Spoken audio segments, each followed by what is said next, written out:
Good morning students. आज हम Everest मेरी शिखर यात्रा पाठ का आगे अध्ययन करेंगे। लेकिन आगे अध्ययन करने से पहले कल जो हमने पढ़ा था उसका दोहरान करेंगे। लहोत्से की बर्फीली सीधी ढलान पर कौन सा कैंप लगा था? Camp number 3। और उसमें कितने व्यक्ति थे? 10 व्यक्ति। लोपसांग तसारिंग मेरे तंबू में थे।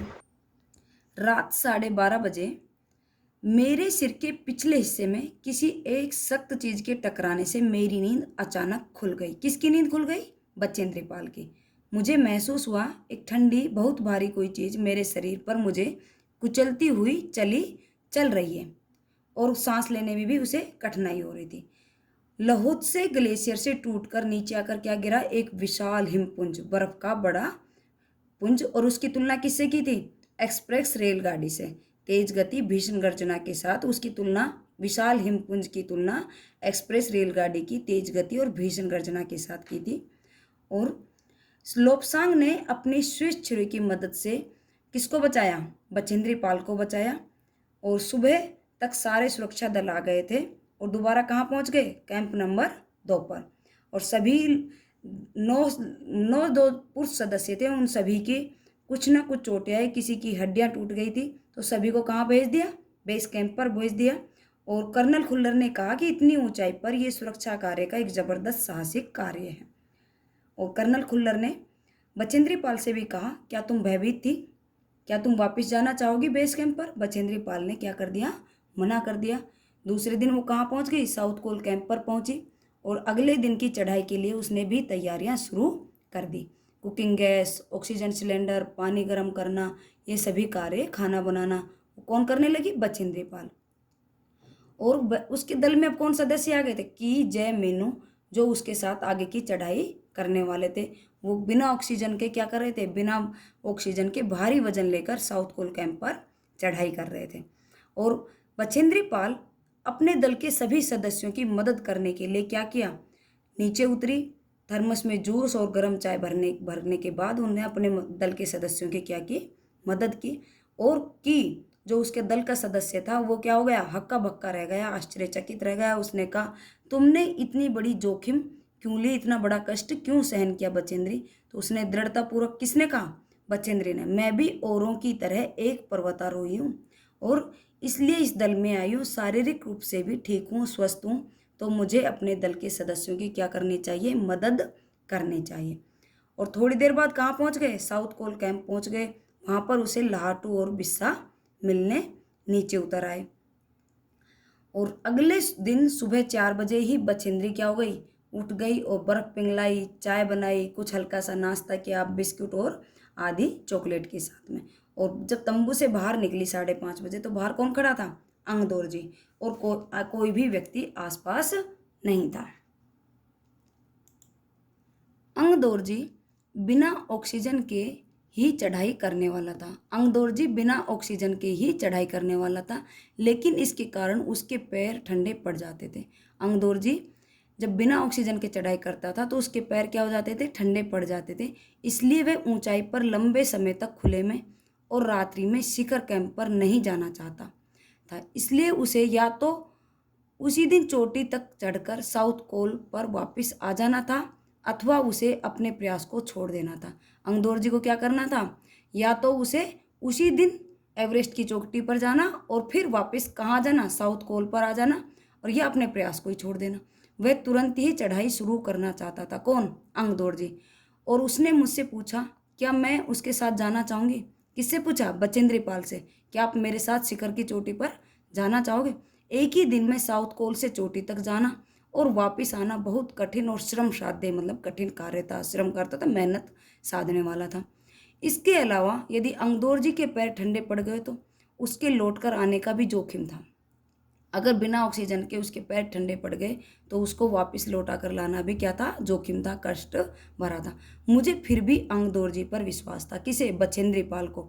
और साथ साथ में आरोहण की क्षमता, कर्मठता के बारे में भी आश्वस्त थी। उसकी ऊंचाई पर चढ़ने की क्षमता और कर्मठता, कार्य के प्रति लगन के प्रति भी वह आश्वस्त थे। अन्य कोई भी व्यक्ति इस समय साथ चलने के लिए तैयार नहीं था। कोई भी कैंप में जितने भी दल के सदस्य थे साउथ कोल कैंप पर, वह कोई भी 5:30 बजे चलने के लिए तैयार नहीं था। सुबह 6:20 पर जब अंगदोरजी और मैं साउथ कोल से बाहर आ निकले तो दिन ऊपर चढ़ आया था। मतलब क्या हो गया था, सूर्य उदय हो गया था। हल्की हल्की हवा चल रही थी, लेकिन ठंड भी बहुत अधिक थी। मैं अपने आरोही उपस्कर में काफ़ी सुरक्षित और गर्म थी। जो शरीर को गर्म करने वाला का वो पहना हुआ था, वस्त्र पहना हुआ था, उसमें क्या थी, वह बहुत सुरक्षित और गर्म थी। हमने बगैर रस्सी के ही चढ़ाई की। किसने? बचेंद्री ने और अंगदोरजी ने। अंगदोरजी निश्चित गति से ऊपर चढ़ते हुए, मुझे भी उनके साथ चलने में कोई कठिनाई नहीं हुई। बचेंद्री को बचपन से ही पहाड़ पर चढ़ने का क्या था, अभ्यास था। जमे हुए बर्फ की सीधी व ढलाऊ चट्टानें इतनी सख्त और भुरभुरी थी मानो शीशे की चादर बिछी हो। बर्फ की तुलना किससे की है? शीशे की चादरें से। कैसी थी? सीधी और ढलान चट्टानें इतनी सख्त और भुरभुरी थी मानो कि शीशे की चादरें बिछी हो।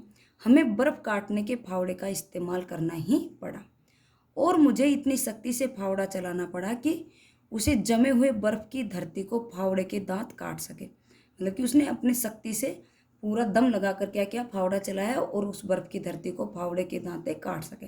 मैंने उन खतरनाक स्थलों पर हर कदम अच्छी तरह सोच समझ कर उठाया। खतरनाक स्थल था जहाँ बर्फ क्या थी, भुरभुरी थी। अगर उस पर कदम रखा तो क्या हुआ, अंदर धंस गए या एकदम नीचे गिरने का डर था। तो उन स्थलों पर उसने संभल संभल कर कदम रखा और सोच समझ कर आगे बढ़ी। 2 घंटे से कम समय में ही हम शिखर कैंप पर पहुंच गए। कहाँ पहुंच गए? शिखर कैंप पर पहुंच गए। अंगदोरजी ने पीछे मुड़कर देखा और मुझसे कहा कि क्या मैं थक गई हूँ?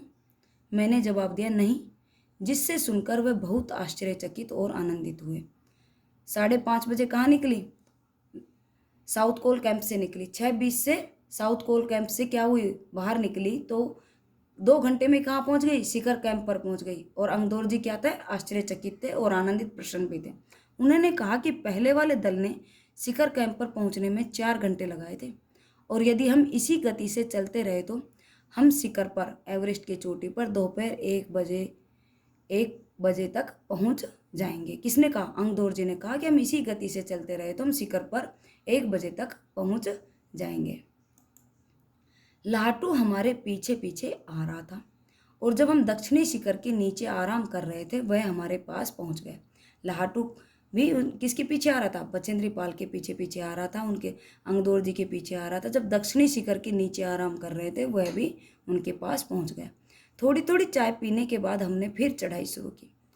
किसने? लाटू ने, अंगदोरजी ने और बचेंद्री पाल ने। लाटू एक नायलॉन की रस्सी लाया था, इसलिए अंगदोरजी और मैं रस्सी के सहारे चढ़े। बचेंद्री पाल और अंगदोरजी रस्सी के सहारे चढ़े, जबकि लाटू एक रस्सी, हाथ से रस्सी पकड़े हुए बीच में चला। उसने रस्सी अपनी सुरक्षा की बजाय हमारे संतुलन के लिए पकड़ी हुई थी। लाटू ने अपनी सुरक्षा की बजाय किसके संतुलन के लिए पकड़ी? अंगदोरजी और बचेंद्री पाल के संतुलन के। लाटू ने ध्यान दिया कि मैं इन ऊंचाइयों के लिए सामान्यतः आवश्यक 4 लीटर ऑक्सीजन की अपेक्षा लगभग 2.5 लीटर ऑक्सीजन प्रति मिनट की दर से लेकर चढ़ रही थी। लाटू ने ध्यान दिया, लगभग 2.5 लीटर ऑक्सीजन मुझे क्या चाहिए? प्रति मिनट की दर से लेकर चढ़ रही है। और उसे कितनी लीटर ऑक्सीजन चाहिए प्रति मिनट? 4 litre oxygen. वो कितनी कम ले रही थी? 1.5 लीटर ऑक्सीजन कम ले रही थी। मेरे रेगुलेटर पर जैसे ही उसने ऑक्सीजन की आपूर्ति बढ़ाई, मुझे महसूस हुआ कि सपाट और कठिन चढ़ाई भी आसान लग रही थी। उसे सपाट और कठिन चढ़ाई भी क्या लग रही थी? आसान लग रही थी।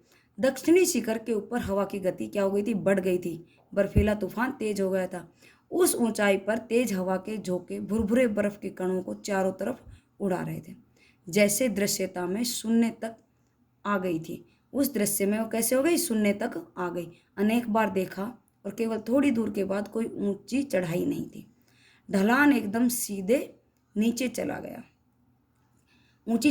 शिखर पर पहुंचने से पहले ढलान क्या हो गया? एकदम सीधे नीचे चला गया। मेरी सांस मानो रुकी गई थी। मेरी सांस रुक गई मतलब कि एकदम जान अटक गई थी। मुझे विचार कौंधा कि सफलता बहुत नज़दीक है। उसे एकदम विचार आया उसके दिमाग में, एक सफलता तो बहुत नज़दीक है। 23 मई 1984 के दिन दोपहर 1:07 पर मैं एवरेस्ट की चोटी पर खड़ी थी। उसे एकदम विचार आया कि सफलता बहुत नज़दीक है, एकदम सीधे चढ़ नीचे ढलान में जाने के बाद क्या करना है, शिखर की ही चढ़ाई है बस। और उसे देखकर वह दोबारा प्रयास करने लगी और 23 मई 1984 को के दिन दोपहर 1:07 पर एवरेस्ट की चोटी पर कौन खड़ी थी? बछेंद्री पाल। एवरेस्ट की चोटी पर पहुंचने वाली मैं प्रथम भारतीय महिला थी। बछेंद्री पाल प्रथम भारतीय महिला थी एवरेस्ट की चोटी पर पहुंचने वाली। एवरेस्ट शंकु की चोटी पर इतनी जगह नहीं थी कि दो व्यक्ति साथ साथ खड़े हो सके। एवरेस्ट की चोटी कैसे आकार की है? शंकु आकार की। उसकी चोटी पर इतनी जगह नहीं थी कि दो व्यक्ति साथ साथ खड़े हो सके। चारों तरफ हजारों मीटर लंबी सीधी ढलान को देखते हुए हमारे सामने प्रश्न किसका था? सुरक्षा का। चारों तरफ क्या थी? सीधी ढलान थी और उसे देखते हुए प्रश्न सुरक्षा का था। हमने पहले बर्फ के पावड़े से बर्फ की खुदाई की, अपने आप को सुरक्षित रूप से स्थिर किया, अपने आप को सुरक्षित किया। इसके बाद बछेंद्री पाल अपने घुटनों के बल बैठी, बर्फ पर अपने माथे को लगाकर मैंने सागर माथे के ताज का चुंबन किया। सागर समुद्र, सागर के माथे मतलब मस्तिष्क के ताज का चुंबन किया। समुद्र के मस्तिष्क का जो ताज था उसका चुंबन किया, एवरेस्ट की चोटी का चुंबन किया। बिना उठे ही मैंने अपने थैले से दुर्गा माँ का चित्र और हनुमान चालीसा निकाली। ये क्या है? बछेंद्री पाल आस्तिक थी, भगवान में क्या रखती थी? आस्था रखती थी। तो उसने क्या किया? दुर्गा माँ का चित्र निकाला और हनुमान चालीसा निकाला। मैंने इसको अपने साथ लाए लाल कपड़े में लपेटा। बछेंद्री पाल अपने साथ क्या ले गई थी? एक लाल कपड़ा। छोटी सी पूजा अर्चना की और इनको बर्फ में दगा दिया।